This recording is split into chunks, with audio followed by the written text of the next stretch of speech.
Hi, I'm Larry Dignan with ZDNet, and we're here with C3.ai CEO Tom Siebel, and we're going to talk about AI, digital transformation, CRM, and a bunch of other stuff. Hi, Tom. Thanks for joining us.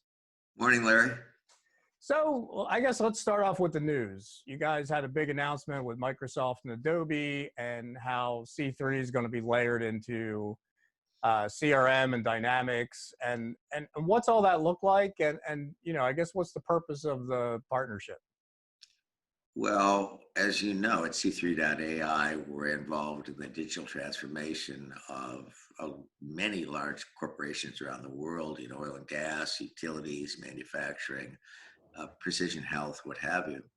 And these companies have been asking us to move our product set to embrace AI-enabled CRM, which is about integrating the data that are in the CRM system with all sorts of exogenous data like market data, econometric data, commodity prices, stock prices, you know, semantic information that comes from social media, analyst reports, what have you. And we can take weather forecast, and we can take all of these data, including the data that are in the CRM system, and build very precise machine learning models that'll facilitate companies in their desire to deliver very accurate revenue forecasts, very accurate product forecasts, customer churn, what have you. Yeah, so we did an evaluation of all the CRM products that were out in the marketplace. And in our opinion, the Microsoft 365, Dynamics 365 solution is absolutely the superior product in the market as it relates to sales and customer service. And I don't think there's any question that the Adobe Experience Cloud is the leader and the market leader in marketing automation. So we had been working with Microsoft very closely at a number of organizations around the world to address AI-enabled CRM. So it was very easy for us to have the conversation with Satya. And then we brought Shanu from Adobe into the mix. And we decided to pool our technologies from Dynamics CRM, from Adobe, and from C3.ai to pool our marketing resources. And clearly their sales and marketing resources are substantially more considerable than ours. But the C3 would focus with them in the coming months to deliver, vertical market specific, fully enabled AI solutions for banking, for pharmaceutical, for chemical, for transportation, aerospace, manufacturing, what have you. So this is a big development in CRM. CRM has grown from, when we first invented it, aka in the 90s at Siebel Systems. Today it's a $60 billion global business. And I'm confident that the next generation of CRM is about fully AI enabling it. And with the resources and commitment of Microsoft and Satya, Adobe, Shanu, C3.ai, and many of our customers around the world, I will be surprised if we don't deliver a pretty effective market solution there. So will C3 be embedded into Dynamics 365, or is it an additional layer? I guess, how will that work? You can think of C3, you can think of the layers. At the bottom layer, you have Azure. On top of that, you have Adobe and Dynamics 365. And on top of that, you have C3.ai. So it will be, C3 AI CRM powered by Microsoft Dynamics. And we will use, many of the leading Microsoft technologies, Power BI, Teams, and whatnot as the human interface. But C3 is the wrapper around it that ties it all together and provides the underlying AI engine. Okay, so I mean, obviously you're a CRM veteran. What do you think the state of CRM is today? Well, I think that CRM has come a long way from when we conceived of the idea we didn't conceive of it, but kind of the first commercial conception in 1993. Today, it's a $60 billion global market. And I think they've done a pretty good job, Salesforce and others, Salesforce, Oracle, SAP, and others, building a CRM system as a system of record for sales, marketing, and customer service. If we think not too long ago, all of this information was contained on business cards and yellow stickies, and it was not centralized. But now these organizations that have large sales organizations, be it Merck or Pfizer or Bank of America, can get a grip on what's really going on. So I think in terms of establishing a system of record for sales information, customer information, opportunity information, product information, they've done a pretty good job. And today, here we are in 2020, the idea of, it's almost inconceivable that somebody could try to run a business without a CRM system. The next generation of this is clearly about applying AI to CRM. If we look at McKinsey Global Institute, they predict that the largest impact of AI will be on sales, marketing, and customer service, delivering up to $3 trillion in economic benefit a year. So clearly, this is the next generation of CRM. The market is demanding this solution from us. There does not seem to be such a solution in the market, so we're going to meet the customer requirements. And you're focusing on verticals, right? So are those verticals, the ones Microsoft's targeting, the ones C3 kind of specializes in? I guess how will that play out? We work with Microsoft and Adobe, we've agreed to focus on, financial services, on manufacturing, on banking, on telco, pharmaceutical, precision health, and that's where we're going to start. And so then we'll just move into other verticals like automotive and aerospace as the demand makes itself available. But honestly, to deliver, one vertical market solution, the next vertical market solution is kind of a relatively small incremental development effort. We've done all the hard work and we're ready to go. Okay. So let's move on to, the efforts you guys have had to aggregate COVID research and, your Digital Transformation Institute. How's that going, and kind of what do you think you've gotten in terms of returns to, society, you guys, et cetera? Well, we have, I think, about 300 projects in flight there as it relates to COVID. And so I think we have a lot in motion. I think that we did establish the Digital Transformation Institute earlier this year, which is this combined effort of Stanford, MIT, Carnegie Mellon, Princeton, Illinois, Berkeley, and others to combine their efforts to do collaborative research on using AI to mitigate the COVID pandemic. And I think we funded 26 projects in May. Those projects are fully underway, exploring means of using AI to understand infection rates, comorbidity, the efficacy of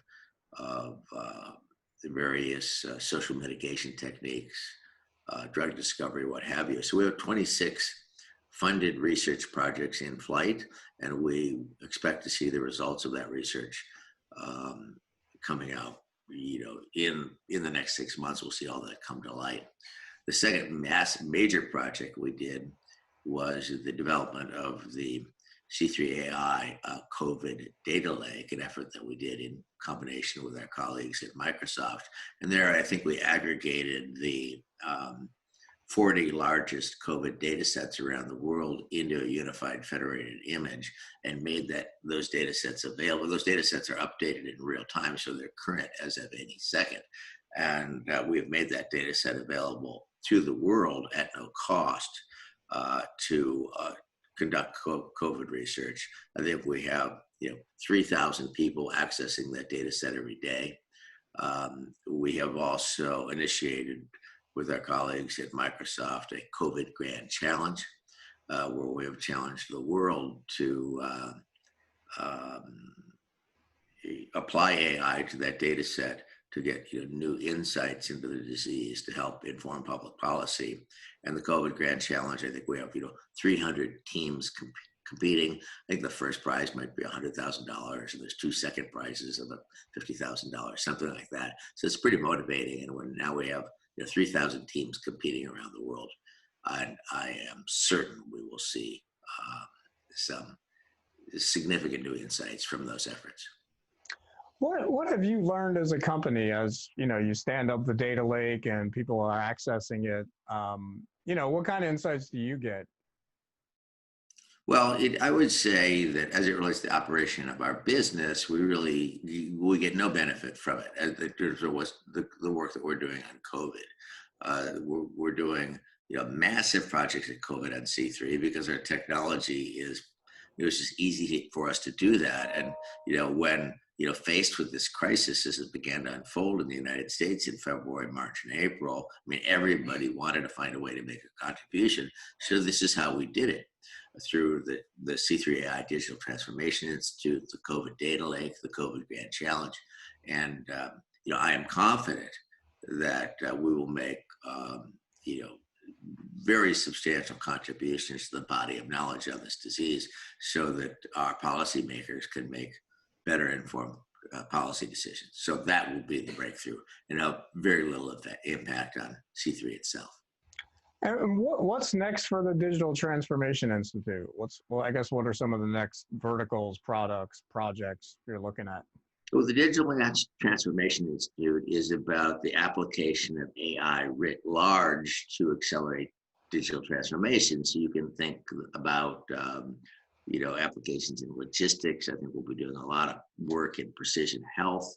I suspect that one of the things that's kind of required for the Digital Transformation Institute to work is we need to be able to anonymize large public and corporate data sets to protect personally identifiable information and what have you. I think that I'm confident, however, that the first call for papers was about COVID. Within the next 2 months, we'll be announcing the second call for papers, which will be about applying AI to distance learning. I mean, one of the, as someone who's an active lecturer yourself in the university system and have been, personally, that every professor at every university has been forced overnight to switch to this distance learning model. So when we have, and this is going on globally, so we have, Wisconsin, Illinois, Harvard, Princeton, Yale, Temple University, you name it, some of the brightest minds in the world forced with this problem. The idea that we're not going to see, important new technologies, we're going to see important breakthroughs, that facilitate distance learning, that will have a long-term positive impact, both on, primary education, secondary education, advanced education, education in the workplace. And so we will be issuing a call for papers for people to develop, AI techniques to really facilitate that game and move the ball forward in very significant ways in distance learning. And so we're very excited about that. Well, yeah, I mean, it seems to me AI and machine learning, the most valuable thing it could do is basically personalized education for the person. Because, I mean, I see it with my kids, right?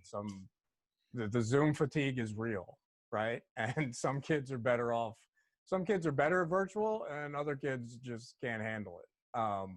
So yeah, I guess that personalization part would probably be the biggest breakthrough if it could be rolled out quickly. I think we will see kind of the equivalent of, you'll recall that the Mosaic browser spun out of the University of Illinois in the mid-90s, and that now led to Google and everything else. I think we're going to see the equivalent of the internet browser as it relates to distance learning, and it will change everything. It will make it, more interactive, more intimate, and certainly tailor the curricula to meet the needs, the specific needs of each learner. So we're going to see some exciting breakthroughs there. How have you, as a CEO, adjusted to the remote work shift? Well, I think the companies that succeed in the new economy, when we're dealing with now highly distributed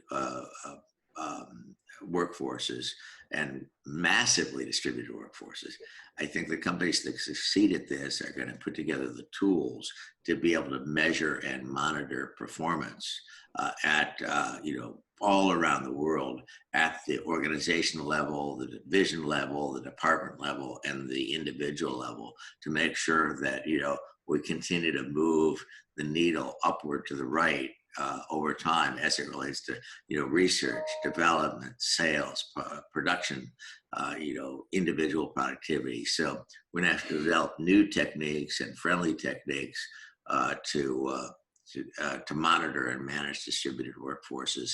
And I think that companies that succeed at this will put together companies that succeed in this post-COVID economy will have implemented, very high levels of instrumentation in their organization so that they can measure, monitor, and manage organizational and individual productivity. How do you think that new normal affects how you look at talent and acquire talent? Well, we've been, it has less effect than you might think. In the last year, we've had, in the last 6 months, we will have hired 200 people, and I think we've had almost 40,000 job applicants for those jobs. And we interview these people over Zoom, we interview them in groups in Zoom, and or in our case, we tend to use Teams instead of Zoom, but it doesn't matter. It has very little impact. Our hiring is going at a very rapid rate. I think the difficulty is not going to be to hire people. It is going to be to enculturate them and to bring them up to speed on their jobs. Okay, it's much easier if you can put them elbow to elbow with their team and name the city, Philadelphia, New York, Paris, than it is to bring them on, have them people working at home from the first 6 months to promulgate a corporate culture across that type of work organization is going to be a real challenge for management. And I think companies that succeed will be led by CEOs who figure that out. You've talked a lot about enterprise AI, as opposed to AI. What's kind of the difference between, AI versus how enterprises would use it? Well, I think of the AI world as divided into 3 parts. There is this thing called AGI, or artificial general intelligence, which gets us to deep mind and whatnot. And this is the idea that we're developing machines that can operate. They're in fact smarter than human beings, and this leads to these dystopian stories about the smart refrigerator taking over our house and what have you. I don't think we need to worry about that issue about that development happening anytime soon. I mean, it's certain that we can develop computer programs today that will do any one task better than a human being. Perhaps play bridge, play Go, maybe even navigate a car. But the idea that we're going to have computers that can do a multiplicity of tasks greater than a human, more in a way that's superior to the capability of a human being, including drive a car, play Go, play chess, play bridge, and bake a cake, I think is highly likely to happen, anytime in the next couple of decades. So I don't think we need to worry about that.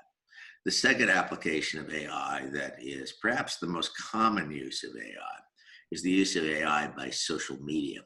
And I think this is being used in highly malevolent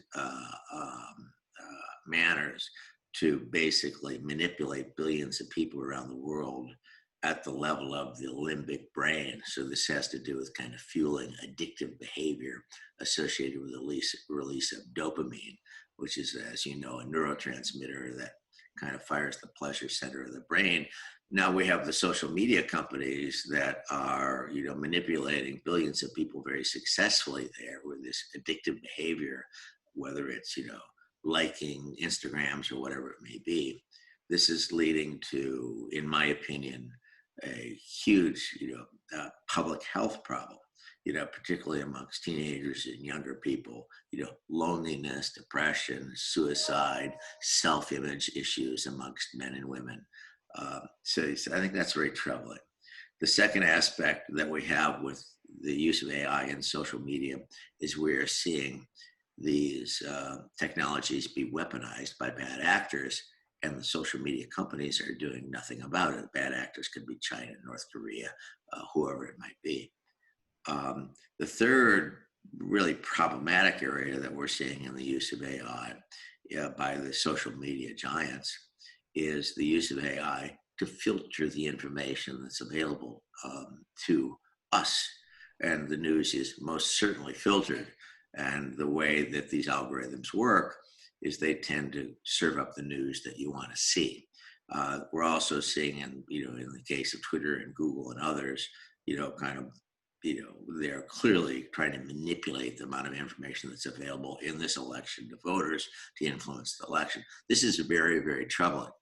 And I think that, the United States government is kind of uncharacteristically, I think, doing the right thing here, where they're stepping in and they're getting ready to regulate.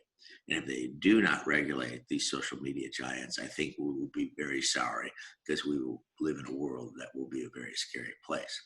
Now, the third aspect of AI, which is where we play, is the application of artificial intelligence to business and industrial processes.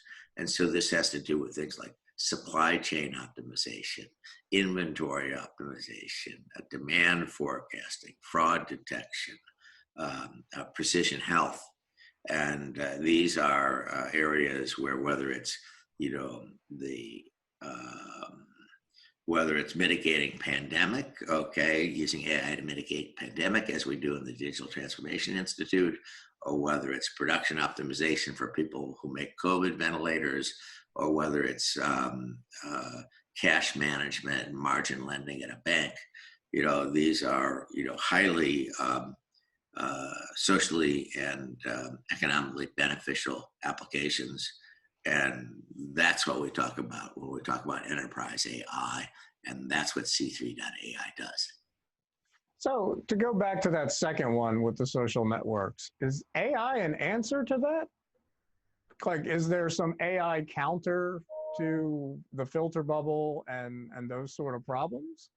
Well, right now, I'm confident that regulators are ever going to grok it enough to actually, or it's going to evolve so fast. You know what I mean? Like, can AI cure an AI problem?